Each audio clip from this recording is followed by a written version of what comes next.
ಬೆಂಗಳೂರಿನಲ್ಲಿ ಬರೀ ಮಳೆ ಆಗ್ತಾ ಇಲ್ಲ, ಮಳೆಯ ಜೊತೆಗೆ ಎಲ್ಲಂದರಲ್ಲಿ ಹಾವುಗಳು ಕಾಣಿಸ್ತಾ ಇದೆ. ಇದು ಬೆಂಗಳೂರಿನಲ್ಲಿ ವಾಸ ಮಾಡ್ತಾ ಇರೋರಿಗೆ ಆತಂಕಕ್ಕೆ ಕಾರಣವಾಗ್ತಾ ಇದೆ. ಇದಕ್ಕೆ ಸಂಬಂಧಪಟ್ಟಂತೆ ಒಂದು ರಿಪೋರ್ಟ್ ಇದೆ, ನೋಡ್ತಾ ಹೋಗೋಣ. ಬೆಂಗಳೂರಿನಲ್ಲಿ ಬಿದ್ದ ಮಳೆಗೆ ಪ್ರತ್ಯಕ್ಷವಾಗ್ತಿವೆ ಹಾವುಗಳು. ಫ್ರಿಡ್ಜ್, ವಾಟರ್ ಟ್ಯಾಂಕ್, ಪಾರ್ಕಿಂಗ್, ಬಾತ್ರೂಮ್ನಲ್ಲೂ ನಾಗ. ಬೆಂಗಳೂರಿನಲ್ಲಿ ಹಾವುಗಳು ಎಲ್ಲೆಂದರಲ್ಲಿ ಪ್ರತ್ಯಕ್ಷ ಆಗ್ತಾ ಇದೆ. ಮಳೆ ಬಂತು ನಿಂತ ನಂತರ ಹಾವುಗಳು ಹೆಚ್ಚಾಗಿ ಕಾಣಿಸ್ಕೊಳ್ಳೋದು ಸಹಜ. ಆದ್ರೀಗ ಮಳೆ ಬಂದ ಒಂದೆರಡು ದಿನಗಳಲ್ಲೇ ಹಾವುಗಳು ಎಲ್ಲೆಂದರಲ್ಲಿ ಕಾಣಸಿಗ್ತಾ ಇವೆ.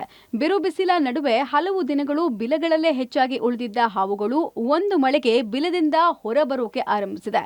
ಅಡುಗೆ ಮನೆ, fridge, water tank, parking, bathroom ಎಲ್ಲೆಲ್ಲೂ ಹಾವು ಹಾವು ಹಾವು.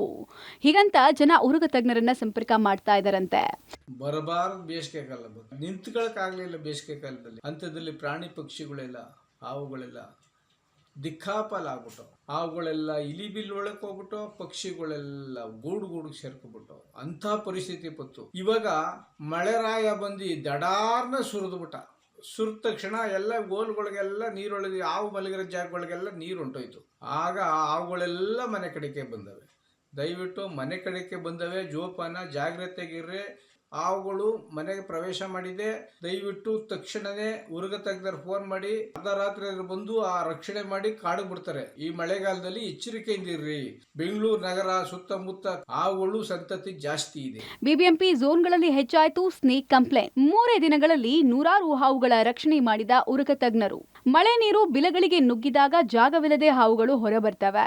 ಮನೆಯ ಕಟ್ಟಡಗಳಲ್ಲಿ, ಮನೆಯ ಸಂಧಿ ಗೊಂದಿಗಳಲ್ಲಿ, ಅಡುಗೆ ಮನೆಗಳಲ್ಲಿ, ವಾಟರ್ ಟ್ಯಾಂಕ್ಗಳಲ್ಲಿ ಹಾಗೂ ವಾಹನಗಳಲ್ಲೂ ಹಾವುಗಳು ಪ್ರತ್ಯಕ್ಷ ಆಗ್ತಿದೆ. ಮಳೆ ಬರೋದಕ್ಕೂ ಮೊದಲು ದಿನಕ್ಕೆ 5 ರಿಂದ 6 ಕೇಸ್ಗಳು ಬರ್ತಾ ಇದ್ವು. ಆದ್ರೀಗ 3 ದಿನದಲ್ಲಿ ನೂರಾರು ಕೇಸ್ಗಳು ಬರ್ತಾ ಇದೆಯಂತೆ. ಇನ್ನು ಊಹೆ ಮಾಡೋದಕ್ಕೂ ಸಾಧ್ಯವಾಗದ ಜಾಗದಲ್ಲಿ ಹಾವುಗಳು ಸೇರಿಕೊಳ್ತಾ ಇರೋದನ್ನ ನೋಡಿ ಉರುಗ ತಜ್ಞರು ಆಶ್ಚರ್ಯ ವ್ಯಕ್ತಪಡಿಸ್ತಾ ಇದ್ದಾರೆ.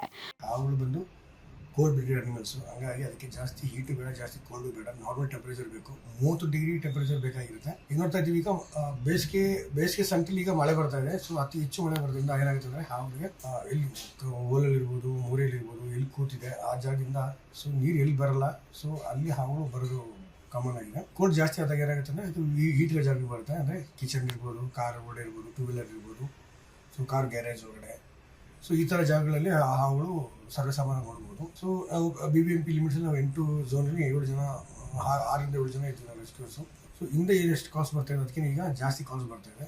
ಒಟ್ಟಾರೆ ಬೆಂಗಳೂರಿನಲ್ಲಿ ಎಲ್ಲಿ ನೋಡಿದ್ರೂ ಹಾವುಗಳು ಕಾಣಿಸಿಕೊಳ್ತಾ ಇದೆ. ಇದನ್ನ ಹಿಡಿಯುವ ಕೆಲಸದಲ್ಲಿ ಉರುಗ ತಜ್ಞರು ಬ್ಯುಸಿಯಾಗಿದ್ದಾರೆ. ಆದರೆ ಆದಷ್ಟು ಬೆಂಗಳೂರಿನಲ್ಲಿ ತುಂಬಾ ಜಾಗರೂಕತೆಯಿಂದ ಮನೆ ಸುತ್ತಮುತ್ತ ಜನ ಕ್ಲೀನ್ ಆಗಿ ಇಟ್ಕೊಂಡ್ರೆ ಸೇಫ್ ಆಗಿರ್ತೀವಿ ಅನ್ನೋದು ಕೂಡ ತಜ್ಞರ ಅಭಿಪ್ರಾಯ. Madesh, public TV, Bengaluru.